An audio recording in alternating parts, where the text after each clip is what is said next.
c'est-à-dire il faut ñu respecter la dignité humaine. Absolument. Il est temps. On ne peut pas criminaliser le vol du bétail.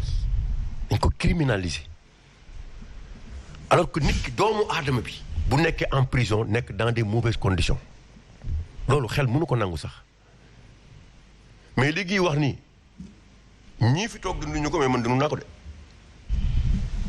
Fatou Abdou c'est-à-dire bu waxoon lu xamante nii ne gisuma ne am na ci prison bi léegi dama koy wax man xam naa ne am na.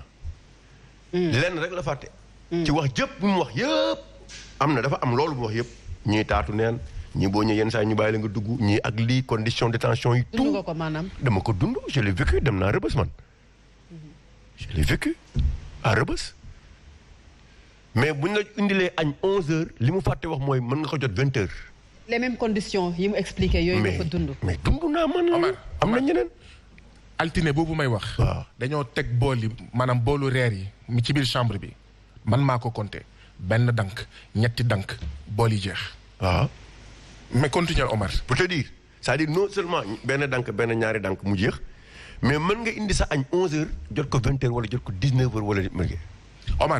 Omar am na ay détenus yoo xam ne dañoo amoon xaalis Cap Manuel ñu yóbbu leen Sébikotane dañoo sàcc seen xaalis sama benn co-détenu mu ngi tudd Jean-Étienne Dacosta 100 000 am des na biir Cap Manuel anamu kenn xamul te du moom rek xaw ma tax comprendre ngeen maanaam dañ ko dugalal xaalis ba mu mot 100 000 ñeneen 50 000 ñeneen 10 000. mooy li nga doon expliqué sànq booy génne fa nga koy bàyyi. non loolu mooy ticket téléphone ak ticket boutique bokkul de.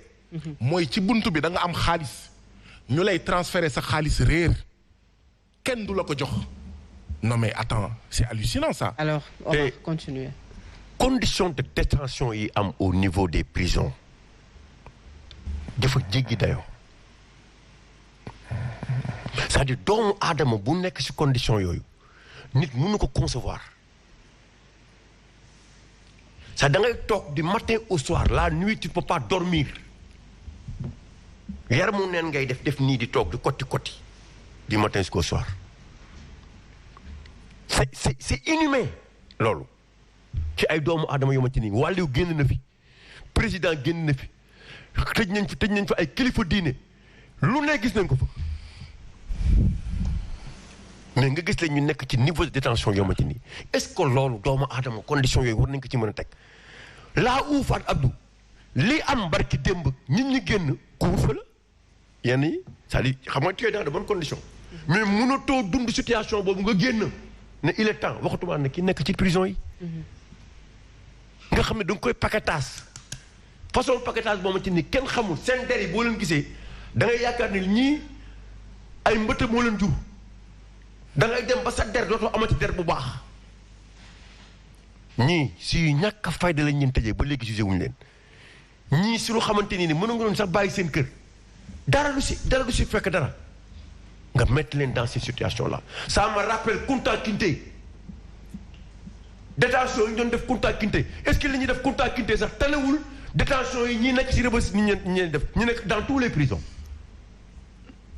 et c'est grave loolu on a pris 155 milliards pour construire un stade olympique 61 milliards pour construire centre Abdou Diouf yi nga xamante ne xaw ma kañ lañ fi waxatuma la arena bi avec 66 milliards mais quand même des êtres humains on peut pas construire benn prison boo xamante ni ne véritablement ñi nañ nekk ci condition yoo xamante ni au moins dañ ci c'est acceptable là où on prend des milliards di ko dugg ci yoo xamante ni ne amul ñu dara waxatuma la ak ay nit boo demee bi nekk Sébikotane mais loolu du prison quand tu vas là-bas mais loolu du prison c'est du n'importe quoi moi je pense qu'il est temps que l'État du Sénégal prenne des dispositions si l'État ne prend pas ça il faut que les gens se battent parce que ñi nekkee ci prison yi mais ñaaw na benn xeetu ñaaw boo xamante ne te ba pare attention kii la lu mu tudd kii Fatou Abdou seen kii yooyu la de lu mu tudd sax seen ventilateur yooyu xam si xeetu ventilateur yooyu ne ci kaw nga xamante ni parfois mën nga jékki-jékki sax mu coupé rang ngay def tu peux rester jusqu'à la nuit ngay rang pour dugg dans les toilettes mais c'est parce que ñi xamuñu amuñu bokk. Et pourtant durant la campagne président wax na ci prisonniers yi mais je vais vous mettre dans des conditions acceptables. Qu'est-ce qu'on met dans les conditions acceptables? C'est d'aller construire un building, réfectionner un building à hauteur de plus de 30 milliards ou de 37 milliards. jël tous les immeubles di ko jënd immeubles yi ñuy jënd fii en face palais ne pour la sécurité du président de la République ces milliards là qui constituent 17 milliards est-ce que 17 milliards yooyu mënuñu ko woon dugal tabax benn prison bu xamante ni ne dina xel nangu na ko. mais li fi am ni xam nga c'est depuis quand est-ce que xam nga la kan la woon prison bi depuis la période coloniale. avant les indépendances. depuis la période coloniale heure bi waroon na fekk ñu changer prison Rebeuss def ko musée pour wane ne Ablaye Wade jaar na fi pour wane ne Sëñ Cheikh Al Maktoum jaar na fii yeneen kilifa diina jaar nañ fii mu doon un exemple pour les Sénégalais mais di jël ay nit doomu aadama di leen paquetage gis nga lii rek dafa waxuma sax on préfère être dans des situations de coupure de courant. On est prêt aujourd'hui à ce que nous am ndox pour que tous les Sénégalais se battent pour que les détenus qui sont dans les prisons puissent être dans des conditions acceptables. Acceptables. Je me demande nous sommes dans quel pays est-ce que ñi ñuy jiite am nañ yërmande est-ce que xam nañ ñi seen situation lañ nekk mais c'est extraordinaire. Alors Pape Matar. Fatou Abdou Pape Matar na yóbbaale lii. Omar Faye nee na est-ce que ñii am nañ yërmande. Est-ce que xam ngeen ne ay weer a ngi agent pénitentiaire yi jotuñu seen heure supplémentaire ñoo xam ne 70 000 lañ leen di fay 80 000 xaw ma 100 000 xaw ma 110 000 pendant ce temps ñu ngi mur ak sow ci HCCT di mur ak sow ci conseil économique social et environnemental di mur ak sow ci haut conseil xaw ma di dialogue social di mur ak sow ci ay institutions aussi inutiles que budgétivores di mur ak sow ci ay fonds politiques. yu ñuy jox pas 50 millions militants APR sangam 10 millions les agents pénitentiaires xam nga dañuy faral di wax ci wàllu éducation mais bu ñu bëggee une éducation de qualité foog ñu am des enseignants de qualité foog ñu am des enseignants motivés mais payoor bi ci motivation la mais c'est la même chose dans l'administration pénitentiaire bu ñu bëggee ay agents pénitentiaires motivés moo tax même bu fekkee d'accord uma si mais di nga comprendre ne koo xam ne 70 000 80 000 100 000 lay fayeeku koo xam ne balaay le 5 mais day ragal sax jël payooram mais kooku day gaaw a mer. tu comprends.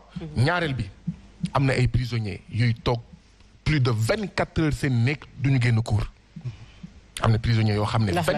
non mais parce que prison bi nuñ ko tabaxee ñàkkum place bi bëri nit bi nu ñu jaxasee ay condamnés non condamnés 27 heures. nga toog ko sa nekk. vous pensez que c'est normal 27 heures nga toog ko sa nekk balaa ngaa génn beneen bi donc foog ñu fay heure supplémentaire agent pénitentiaire yi foog ñu yokk seen payoor foog ñu changer seen. bu ñu la déggee dafa mel ne sa combat la nar a doon parce que bëri na ay combat yooyu porté du gulet ñun organiser ni fi ñun waa FRAPP. nous avons organisé des marches. waxuma conférence de presse ay marches ci affaire kaso yi. ay conférence de presse ci affaire kaso yi du gulet ça fait 3 ans qu'on le fait te day continuer pas parce que dañ fay dugg parce que le problème am na ñoo xam ne 2 ans 3 ans 4 ans lañ fay def balaa ñoo xool seen. les conditions dans les prisons oui mais pour garde pénitentiaire yi. non c'est la même chose. mbiru kaso détenu la ak agent pénitentiaire man dama leen wax sax ne yéen agent pénitentiaire yéen ñu gën a nekk ci kaso parce que sax guddi ñun dinañ nelaw yéen ngeen ñuy garder.